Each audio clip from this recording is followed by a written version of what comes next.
was fun. Yeah, sorry about that, guys. Might want to share. I am in just a second. I'm just waiting for it. Yeah. Sorry. That's brand new computer, and that's just, yeah. Well, Apple, very disappointed in you guys.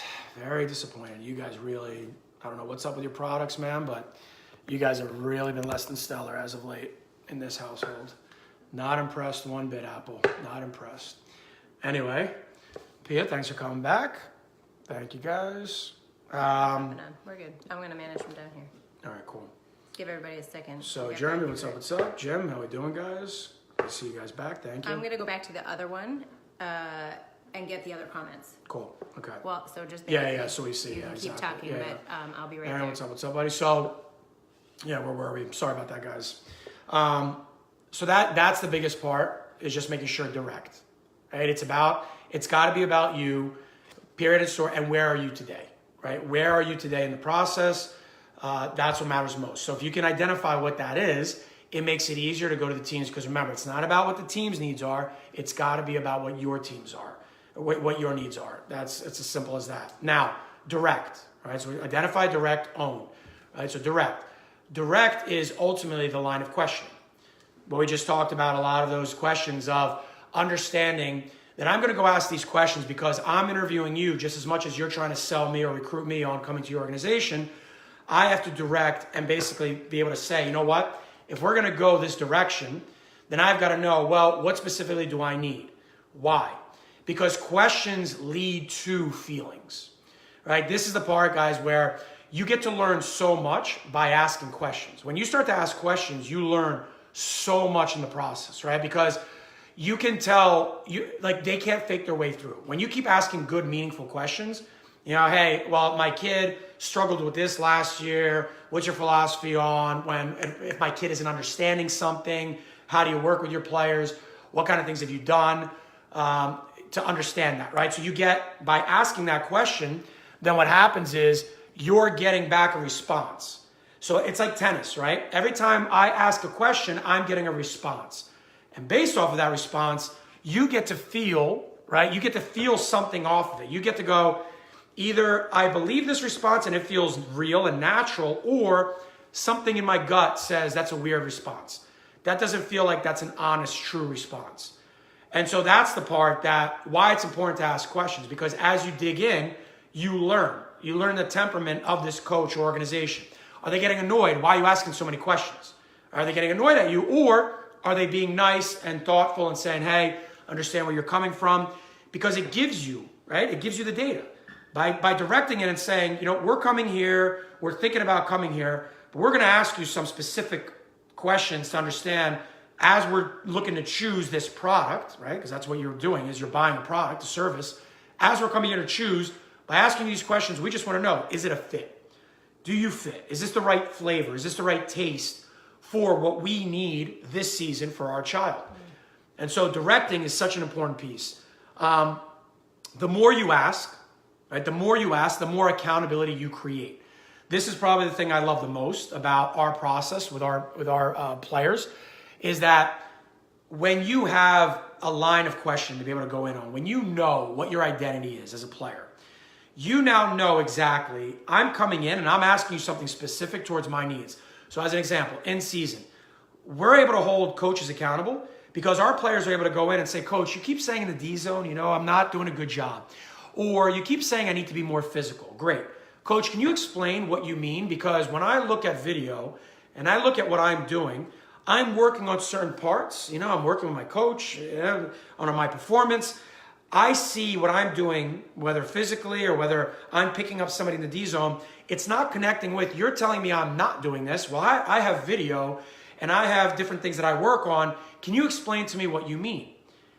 Guys, 98% of the time, now when our players are able to go in there and ask those direct questions, the coach either A, goes, oh, okay, and just knows, yeah, you know what, you're right. Okay, you're doing it great. Or B, the coach comes back and gets frustrated and goes, well, you know, like, I mean, this is what I need you to do. And what happens is the player sits there and goes, holy cow, the coach can't explain it to me. Oh my God, like they're not being clear. So one way or the other, it either makes them the coach realizes, and bam, the relationship continues on that way. Or the coach gets frustrated and the player goes, holy cow, coach, my coach doesn't see it. Oh my God, like, wow, I'm not going to get mad anymore. Or I'm not going to get upset because, wow, my coach doesn't get it. Crazy. So they have this epiphany. So one way or the other, they're able to manage the emotions better because they realize either A, my coach gets it, and also let's move on, or B, my coach doesn't get it. And now I realize I shouldn't get as mad. You know what? Continue to own my game and focus on what I need to do because my coach doesn't see it. And one way or the other, it's okay. But because of that questioning, it creates accountability. If an organization tells you something and then they don't do it, there's accountability. You can go, well, we talked about this at Tryouts. This is why I asked you these questions. Now you're changing up what you said. It's easier to build off of that because now you're asking fruitful questions, meaningful questions, not just questions that are just fluffy fortune cookie questions, right? Like fortune cookie coaching. You're asking questions that actually, listen, I've experienced this. I want to make sure that I'm putting my child into this scenario that if we go through this again, I'm not going to have to live this scenario again. I'm trying to be mindful and smart about why I'm coming here. So doing that is important, but doing that only comes from you having the guts, the courage to say, okay, you know what? It's not about you guys. It's about me and my family and what's best for us.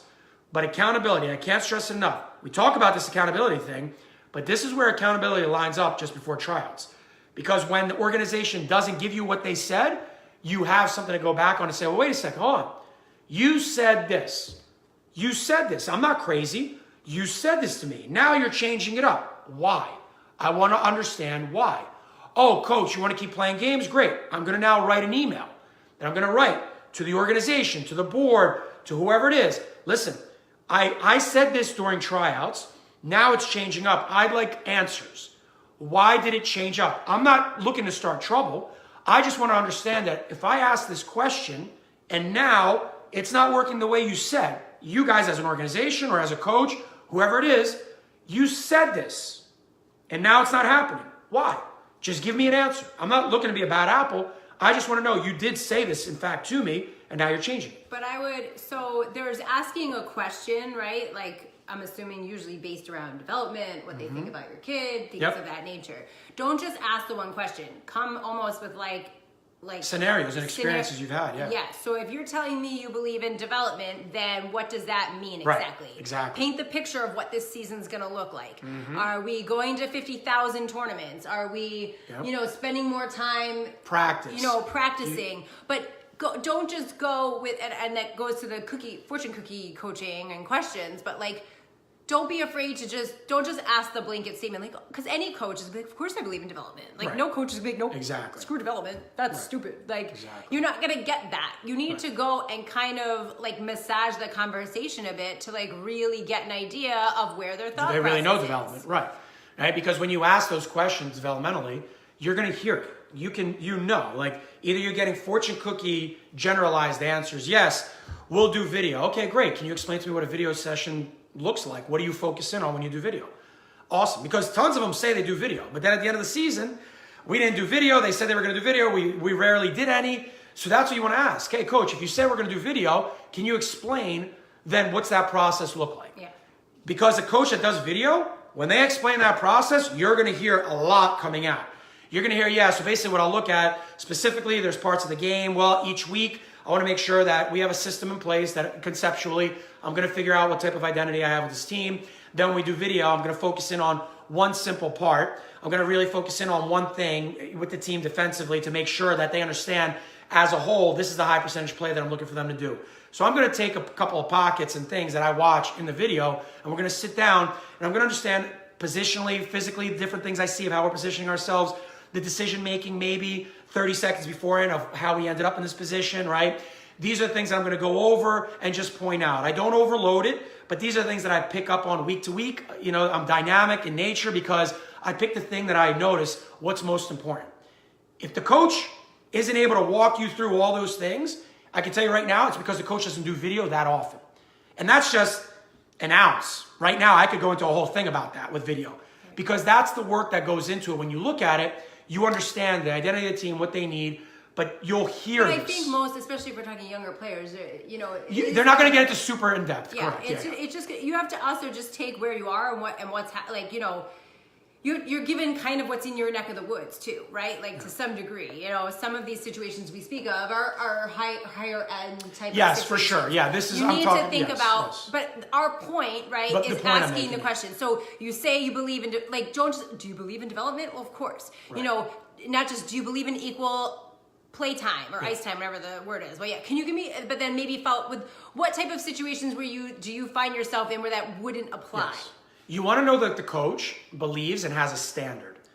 You hear this all the time. I just heard on Scott Livingston's podcast, right? Leave Your Mark, excellent one, guys. Check it out. Love his podcast, a lot of great stuff. But he had Pierre Maguire on there. And Pierre Maguire talked about one thing, which was awesome. He talked about how the difference of the most successful organizations in the NHL and the ones that aren't. One of the things he brought up, and I've had this brought up to me before, right? Don Luce, another one, when he was working with the Flyers as a player development for them, he said the same thing. So you'll talk to a lot of people at the highest levels will all say the same thing. In business and anything, it's about a standard. And the one thing you see at the youth level is that very few coaches actually have a standard. This is what I stand for. This is what you're going to walk into. This is my culture. Here's the standard I have in place. And that's what you want to hear. Do you actually stand for something? Or are politics going to get in the way? Is something else going to get in the way? But I can guarantee you they will, especially at the younger levels, because 100%. But that's no. But the point is the standard. Yes. When you ask questions, you want to see, does this person actually stand for something? Do they have a belief in something that's like, because when the stress kicks in, and we all know, stress is going to kick in, parents, the organizational politics, it's all going to kick in. But if the coach has a standard, listen, this is what I believe in developmentally, here's the road, here's the path I try to take my teams down, then at least you know what, there's a method to this madness of, at least if it gets crazy, this person has an anchor that they stick to. And that's just what you want to hear. Do you have something? Do you believe in something so strongly that you're going to fight for it? Yeah. And that's what you want to know. Well, I also think, you're also trying to, gauge character. Exactly, because that's the point. Most of these coaches truly don't have the true tools they would need to provide every aspect of all of this. 100%. And that doesn't mean they're bad for you or a bad situation or any of that, but you just want to know they have a good heart, they're a good character person. Yep. And I would also challenge you as parents to think about, it's so easy for us. You were saying, coaches, of course, what coach isn't going to say development doesn't matter? But if you as a family are choosing development, then understand for yourself too what that looks like when you lose games. Exactly. What that looks like when coaches make decisions that's not about winning the game. Because you can't have your cake and eat it too. You don't get it both ways. You don't get to be all about development, but then be mad because the team loses. You want to see improvement over the season. You want to see what's actually going on. But if you're asking and going to an environment that is develop focused, and you've asked your questions and you do your due diligence, then don't be up in arms when you guys maybe lose a showcase, but like maybe the thing that coach was working on having them develop, they did good at, but it wasn't what they needed to win the showcase, but they still improved on what coach was working with them on. We have to make sure that we are also holding ourselves accountable and not just trying to put unfair standards on coaches that are truly like unprepared for what at the youth level. It's impossible. I'm talking youth level. Yeah. So, but I just want to point that out. We cannot just talk development, but then listen, of course, no one likes to lose. No one wants to be like, but you know what?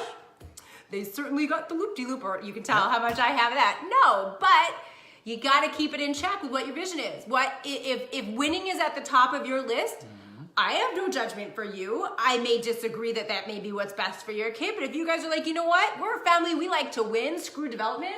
We're going to party hop and find every winning team we can. Cool. Then judge everything you do by that in that situation. Exactly. But the opposite holds true. If you're development, I want my kid to develop, you don't get your panties in a bunch when losing happens because coach is trying to teach a bigger lesson. Exactly. Or maybe practices are being run differently than maybe what you thought. Ask about practice. Exactly.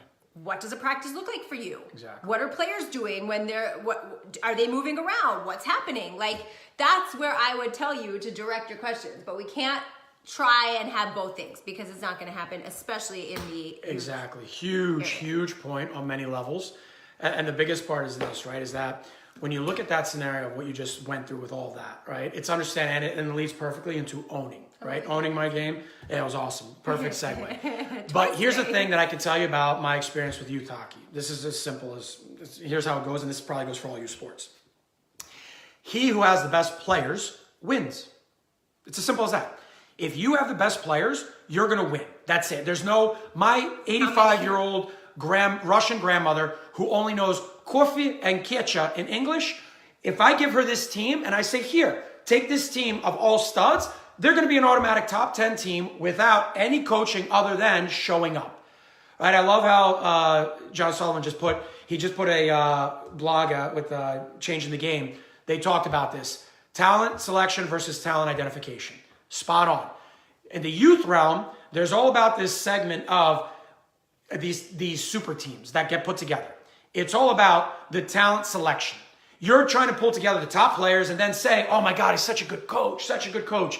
No, you know who's a really good coach? The talent identification. The one who can look at it and go, you know what?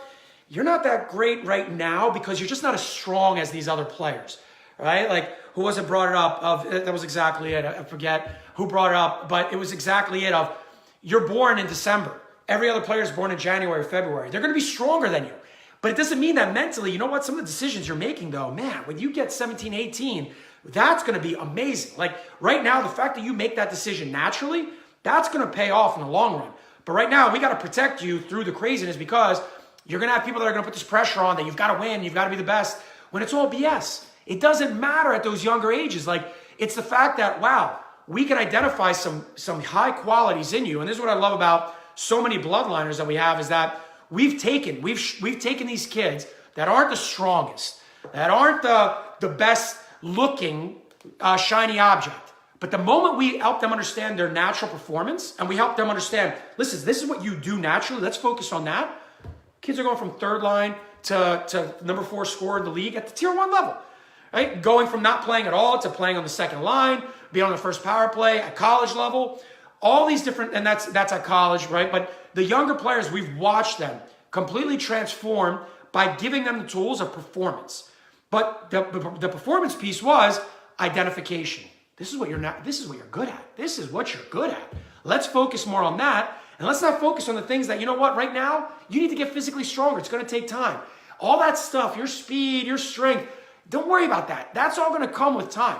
But how you think, the choices you make, the brilliance that we see of how you think the game, right? We have one of our guys that recently, this annoyed the crap out of me, but it's okay.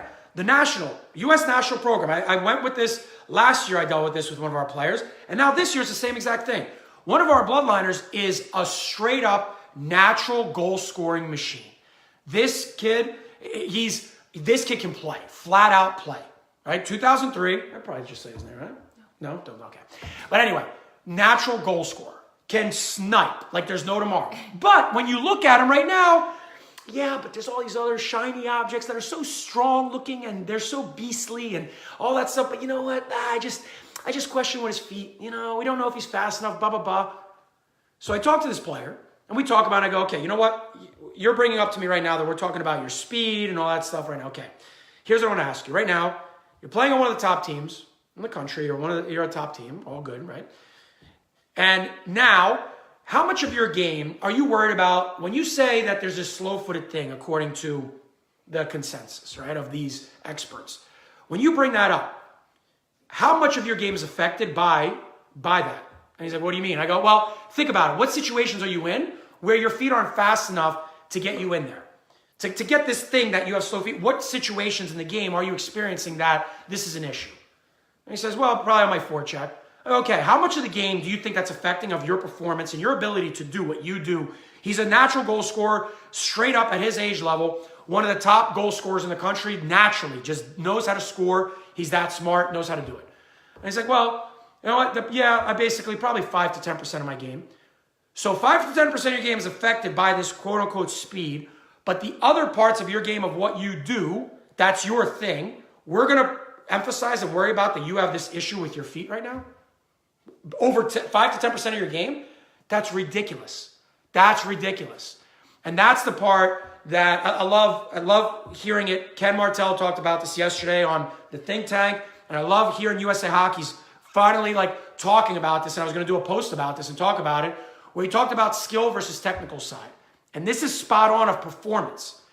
This kid's getting judged at his age because of his physical ability, but we're not talking about his performance ability. That how many other players out there can score the way this kid has. This kid has a natural knack to position in the game. That's not going to go anywhere. When this kid's 18, 19, this kid's going to be a Division I stud. It's not going anywhere. It's not going anywhere. He has the thing.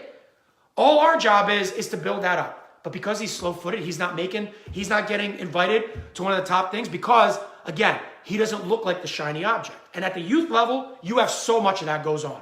So much of that goes on is that we look at the kid that looks faster and all that. It's because when they're younger, of course, you're going to have the kid that's bearded. They're going to have an advantage physically over everybody else.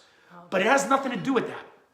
It's that part of looking at, well, wait a second. If we keep growing the plant, what are you going to look like at 17, 18, 19? Well, because the game's totally different. Once you hit juniors, the game changes. I know that may be really hard if you're sitting here. It's hard when you're a youth. It's very hard. Individual, but like the true style of the game will change. That's why it's so important in the youth levels to really, if you're really serious about wanting to do something about it, like you really foresee, if you ever foresee playing juniors or higher, you need to focus on development. Yes. If you're like, look, that's not in the cards for me, then shit, do whatever you want. Like, have fun, whatever. But yes, own that. But I just want to read some comments. Jason, I never had these forums you present, had to learn on the fly. I want to go back in time. Great job, you two. Samantha, preach. And she said, haha, that's my kid, mid-December 08, sees the ice well. His coach called him a hockey mind, but he's so small and physically not as gifted yet as his teammates. Keep going, Samantha. He's going to be fine.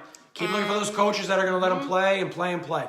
It's all that matters. It's all that matters. Michael, amen. We freed ourselves from a super team this year, and both my son and family never felt better. Very toxic situations on all levels. Awesome. Relax. It feels nice, right? It's like, I can breathe. And that's the emotion. Play for that feeling. All this craziness doesn't matter. It's all freaking, to be able to say, and people like to post up, and look, we're on the top team. All good. It's all good if that's your thing. If that makes you feel better, great. But in the grand scheme, Christie, there was. But that's the reality. All this stuff doesn't matter. What matters is developmentally and own it. So it brings it back to your point of what you brought up. Sorry for going into all the craziness, but own it. Own it. Own it, right? So let me make sure. Once you make the choice, go all in and accept. There will be adversity along the way. It's not going to be perfect, but accept your choice. You said this choice. You asked questions. If you didn't ask the right questions, own it. Own it if there's adversity. You know what? I wasn't clear. Let me ask more. Let me be clear, right? Own the fact that if you choose this team, you pick this team, you're going to go through this experience for the next year. Own it. Own it. You're on this team now. Own everything that's going to happen with it, but take full responsibility of, I made this choice, and like you said, make that choice, and you don't have the right where if I said development was what I wanted, was what I was looking for. If you're looking for a super team, fine. Own that. But you're looking for development, and the team, your kid's getting tons of ice time, but the team's losing, and you hear other parents talking, oh my God, this team sucks, blah, blah. If you know you chose to go because of development, do not dare buy into that, what other parents do, and start to create that thing in the air when you know yourself, yeah, but I chose to go here because of this. And that's owning. That's what own is. But owning it too doesn't mean that like you've signed away your life for a year with no voice to share. 100%. Like, you're entitled and, you pay enough to be included in the process of what's happening. So just because you make a decision, let's say maybe you were lied to, maybe they did talk a really good game, it's happened. That doesn't mean that forever and always this is the situation you're in. It doesn't mean you've lost your voice because you've chosen. So I just wanted to otherwise it sounds like so much pressure, but like you do, all we ever do is the best we can. Exactly. Do your due diligence, do your research. But we did, as you talk even with other families, understand that what your vision may be different than what they were expecting from that coach. Exactly. But you want to look for like the warning signs. You know, like did half the team leave?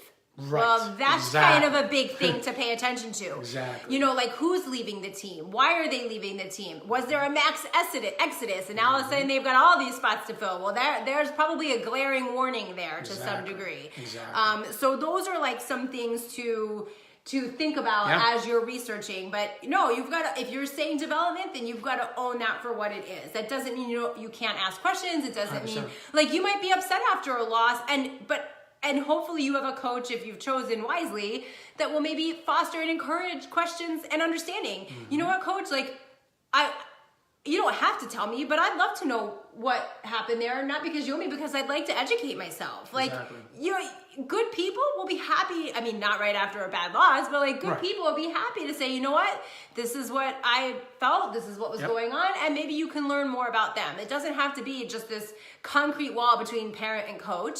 If that's something that's important to you, that you can ask those type of questions, and you need to find a coach in an environment that's open to that, and not one that's like, I don't talk to parents. You know, if you want to educate and learn more and be developed just like your kid, there's nothing wrong with that. But you need to find the culture that fosters what's happening there. For you.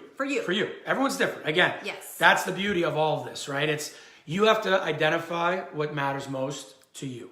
And once you do that, you've got to direct the ship, right? You've got to direct. I didn't think you said ship, but okay. Direct the ship? No, you said ship, but my head's in the gutter or something. Yeah, exactly. So direct it. Okay, so now that I've identified what my child's needs are, and this is what we genuinely, right? Non-negotiable, this is what we're looking for. This is what our experience needs to look like for next season. Now, direct it.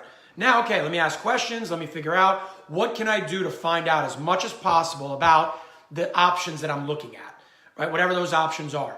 And then once you make the choice and you make the decision, own your decision with everything that comes with it. And no, it's not going to be peaches and cream all year. Just know that's not realistic. And again, right, Pia? Exactly. That's not what realistic, you know that. You know that. Like, even if you're happy, you're going to have other people that aren't happy. And you've got to be careful that their residue of their unhappiness, because they're not mindful, right? They're not hearing stuff like this. Like, they're not open to these ideas. They have huge egos. Like, this is all the stuff that this is how it goes of, you've got to be careful of, okay, I hear that's what you need, but here's what, you know what? I understand a better way for us, because it's got to be about you.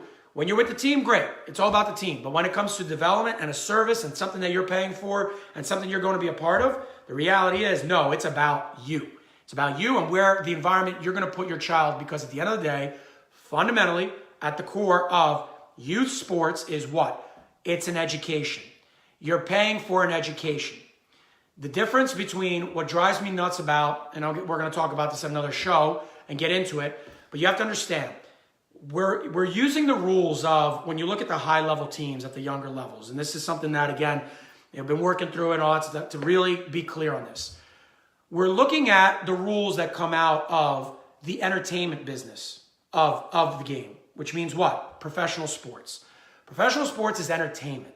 When you talk about, when we hear team concepts and ideas, and you hear these lovely things that professional teams talk about, it's nice to hear that. It's important, and there's no doubt about it. In order to operate at the best, yes, you run a business, you run any company, there's that entertainment value that goes into it, that service value, but you're talking about a bunch of professionals.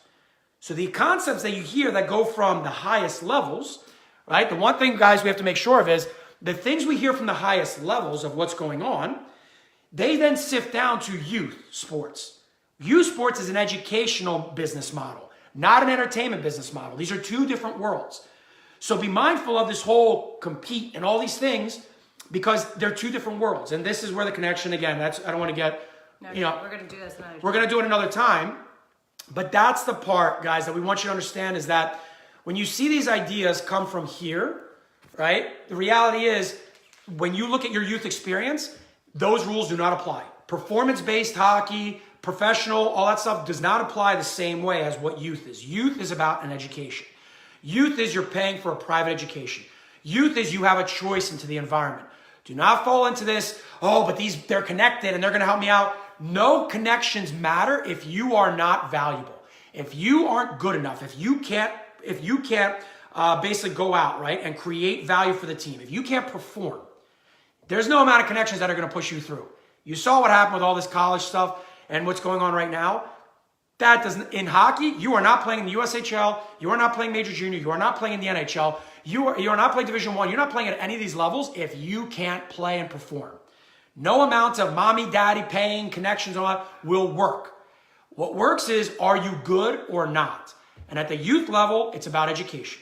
Educate, learn as much as you can, practice, develop, and just identify, direct, own.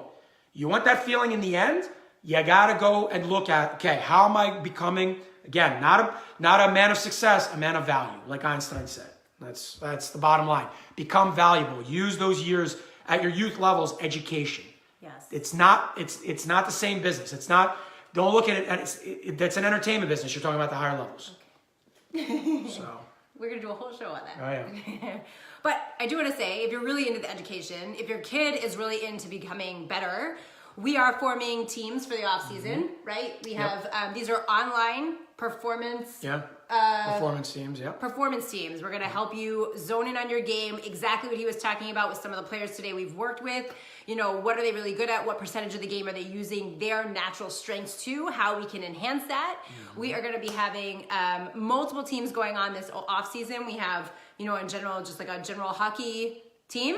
For that, we're going to have a goalie-specific team. We're going to have a girl-specific team. And then we are also going to be running our coaching certification. So if you are a coach, if you know a coach that would love to learn more about the hockey mindset and how it can apply to their current team to work better with their kids, work better with the parents, correct me if I'm wrong, we have openings in all of those teams for our coaching certification and for our off-season teams with Coach Vinny here and our other coaches in the Bloodline family. So if you have any interest in that or our Own My Game system, all of that, just comment below, shoot us a private message, and we will get you all the information that you need to see if it's a good fit. Yep, exactly. If you're a coach that's struggling with the chaos and really struggling with the mindful piece of it, I'm telling you guys, it's totally what helped me realize and just keeping me connected to all of this.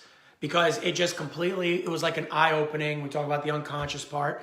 It was an eye-opening, like the Matrix, right? Now I get it. I get why everyone is the way they are. But for coaches especially, it's understanding you first will totally free you from the chaos and the anxiety and the worry. It frees any player. But this is a big part that so many coaches deal with, the things that they can't control, your standard. Putting all those in place is exactly what we help coaches develop. So in this way, amidst the chaos, you have just the freedom to coach. Yeah, to get back to why you probably chose to coach in the first place, because it was meaningful and it was a passion, it was something you love to do. And there's so much that happens that takes that away. And this program not only helps give that back to you for yourself, but it's rewarding to all your families as well. If you're an organization that would like to send your coach to our certification, then hit us up as well. We can set up something for your organization. So, beauty. I hope you guys have an awesome week. This was fun. Yeah, that was good. It was good. Anything, guys, make sure, please, share away, all that stuff. Hello from California. Seriously, want to order one of the shirts soon, my friend. Very soon. We will have these shirts available. Instead of paying a lot of money to play at the top team, use that money to private lessons to get your player better. Development, yep. Great job today, guys. Have to fly. We'll watch the rest later. Be realistic. Nope, I think we got it all. Yep. Cool. We got it all. Awesome, guys. Well, thank you guys very much for watching. Please share, ask away questions, all that stuff. That's what we're here for. And good luck at tryouts. We know it's not easy. We hope this information helped. If you have more questions, again, comment below. Let us know. And then, away we go. We'll see you guys next week. Bye. See ya.